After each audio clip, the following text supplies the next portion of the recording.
സത്യം പറയാലോ, ഇതിനെന്താ പറയാന്ന് എനിക്കറിയില്ല കേട്ടോ. ഈ ബീഫൊക്കെ വാങ്ങുമ്പോൾ അതിൻ്റെ കൂടെ ചെറിയ പീസായിട്ട് നമുക്ക് കിട്ടലുണ്ട്. എനിക്ക് ഇഷ്ടപ്പെട്ടൊരു സാധനമാണ് കേട്ടോ. നമ്മളിവിടെ ഇതിനെ ബീഫിൻ്റെ നാവ്, കരുനാവ് അങ്ങനെയൊക്കെയാണ് പറയൽ. ഇന്ന് എനിക്ക് കുറച്ചെന്നല്ല കുറച്ചധികം തന്നെ കിട്ടിയിട്ടുണ്ട്. അപ്പം നമുക്കിനി ഒന്ന് ശരിയാക്കി എടുക്കണ്ടേ. ആദ്യം തന്നെ ഇത് നല്ല പോലെ ഒന്ന് കഴുകണം കേട്ടോ. നല്ല പോലെ ഒന്ന് കഴുകി കുറച്ച് വിനാഗിരി ഒഴിച്ചിട്ട് കഴുകിയാൽ മതി കേട്ടോ. അതിനായിട്ട് നമുക്ക് കുറച്ചൊരു മസാലയാക്കേ. ഞാനിവിടെ 1 ടേബിൾ സ്പൂൺ കുരുമുളക്, 1 ടേബിൾ സ്പൂണ് മുളക് പൊടി, 1/4 ടീസ്പൂണ് മഞ്ഞൾപ്പൊടി, പാകത്തിനുള്ള ഉപ്പ് ഇതെല്ലാം ഇട്ടിട്ട് നല്ലപോലെ ഒന്ന് മിക്സ് ആക്കണം. ഇത് എല്ലാവർക്കും ഇഷ്ടപ്പെടണമെന്നില്ല കേട്ടോ. ചിലർക്ക് ഇഷ്ടാവും, ചിലർക്ക് ഇഷ്ടാവൂലേ, അങ്ങനെ ഒരു സാധനമാണ്. പക്ഷേ ഇവിടെ എനിക്കിത് ഭയങ്കര ഇഷ്ടമാണ് കേട്ടോ.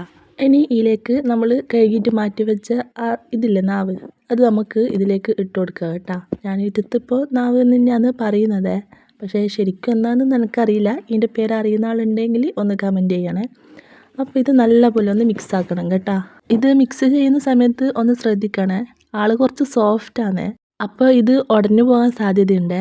അപ്പോൾ ശ്രദ്ധിച്ചിട്ട് വേണം മിക്സ് ആക്കാൻ. പിന്നെ കുറച്ച് കറിവേപ്പില ഒന്ന് ഇട്ട് കൊടുത്തിട്ട് ഒരു 10 മിനിറ്റെങ്കിലും ഒന്ന് മാറ്റി വെക്കണം കേട്ടോ. അതിന് ശേഷം നമുക്ക് ഉണ്ടാക്കിയെടുക്കാം കേട്ടോ. ഇനി കറിയായിട്ട് വെക്കുമ്പോൾ ഒരു ടേസ്റ്റ് ഒന്നുമില്ല കേട്ടോ, പ്രത്യേകമായിട്ടൊരു ടേസ്റ്റ് തോന്നില്ലേ. പക്ഷേങ്കിൽ ഞാനിടിപ്പം വെക്കുന്ന പോലെ ഒന്ന് വരട്ടി എടുത്താലില്ലേ, അത് നല്ല അടിപൊളിയാണ് കേട്ടോ. പിന്നെ വെളിച്ചെണ്ണയിൽ തന്നെ ആക്കണേ. ഞാനൊരു പാനിൽ വെച്ചിട്ട് അതിലത്ത് 2 ടേബിൾ സ്പൂണ് വെളിച്ചെണ്ണ ഒഴിച്ച് കൊടുത്തിട്ടുണ്ട്. പിന്നെ കുറച്ച് പെരിഞ്ജീരകം ഇട്ട് കൊടുത്തിട്ടുണ്ട്. ഇനി പെരിഞ്ജീരകം ഒന്ന് മൂത്ത് വരുമ്പോൾ ഒരു 5-6 ചെറിയുള്ളി, 2-3 അല്ലി വെളുത്തുള്ളി, ഒരു ചെറിയ കഷ്ണം ഇഞ്ചി, ഞാൻ നല്ല എരിവുള്ള പച്ചമുളകാണ് എടുത്തത്, അതുകൊണ്ട് ഒറ്റൊരു പച്ചമുളക് ഞാനിവിടെ എടുത്തിട്ടുള്ളത്. അത് ഇട്ട് കൊടുത്തിട്ട് നല്ലപോലെ ഒന്ന് മൂപ്പിച്ചെടുക്കണേ. ഇനി ഇത് നല്ലപോലെ മൂത്ത് വരുമ്പോൾ നമ്മൾ മസാല വരക്കി മാറ്റി വെച്ചിട്ടില്ലേ, ആ നാവ് നമുക്ക് ഇതിലേക്ക് ഇട്ട് കൊടുക്കുക. എന്നിട്ട് ഇത് നല്ലപോലെ ഒന്ന് യോജിപ്പിക്കണേ. ഇത് ഇളക്കുമ്പോൾ ശ്രദ്ധിക്കണം, ഇത് പെട്ടെന്ന് ഉടഞ്ഞു പോകാൻ സാധ്യതയുണ്ട്. ഇത് സോഫ്റ്റ് ആയതുകൊണ്ട് അപ്പോൾ പതുക്കെ ഒന്ന് ഇളക്കി ഇളക്കി വേണം എടുക്കാൻ. ഇനി വെള്ളത്തിൻ്റെ ഒന്നും ആവശ്യമില്ല കേട്ടോ, പെട്ടെന്ന് വെന്ത് വന്നോളേ.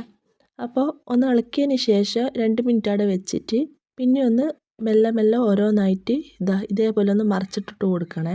ഇതിപ്പം കുറച്ച് സോഫ്റ്റ് ആയെങ്കിലില്ലേ, കുറച്ച് 2-3 മിനിറ്റൊക്കെ കഴിയുമ്പോൾ കുറച്ചൊരു ഹാർഡ് പോലെ ആയിട്ട് വരും കേട്ടോ. അപ്പോൾ പിന്നെ ഇളക്കുന്നതിന് കുഴപ്പമൊന്നുമില്ല. പിന്നെ ഇടയ്ക്കിടയ്ക്കൊന്ന് ഇളക്കിയിട്ട് വേണം ഇതൊന്ന് വേവിച്ചിട്ട് എടുക്കാൻ.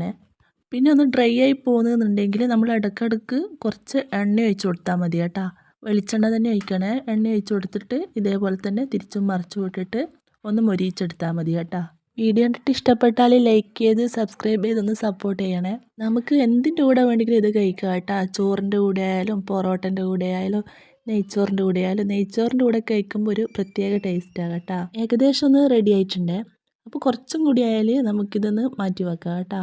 നല്ല ബ്ലാക്ക് കളറാവുക. ലാസ്റ്റ് ഇറക്കി വെക്കാൻ നേരത്ത് കുറച്ച് പച്ച വെളിച്ചെണ്ണ ഒഴിച്ച് കൊടുക്കണേ. ഞാനിതിൽ വീഡിയോ എടുക്കാൻ മറന്നുപോയി, ഞാൻ ഒഴിച്ചിട്ടുണ്ടായേ. അപ്പോൾ ഒരു നല്ല ടേസ്റ്റാണ് കേട്ടോ. നമുക്കിനി ഇത് പാത്രത്തിലേക്ക് മാറ്റാം. കണ്ട നല്ല കറുത്ത കളറായിട്ടുണ്ട്. ഇത് ഇഷ്ടപ്പെടാതെ ആളോ ഒന്ന് ഇതുപോലെ ഒന്ന് ഉണ്ടാക്കിയിട്ട് കഴിച്ച് നോക്കണേ, അപ്പോൾ ഇഷ്ടമാവും കേട്ടോ. എല്ലാവരും ഒന്ന് ഉണ്ടാക്കി നോക്കണേ, അടിപൊളി ടേസ്റ്റാണ്. അപ്പോൾ ശരി, അടുത്ത വീഡിയോയിൽ കാണാം.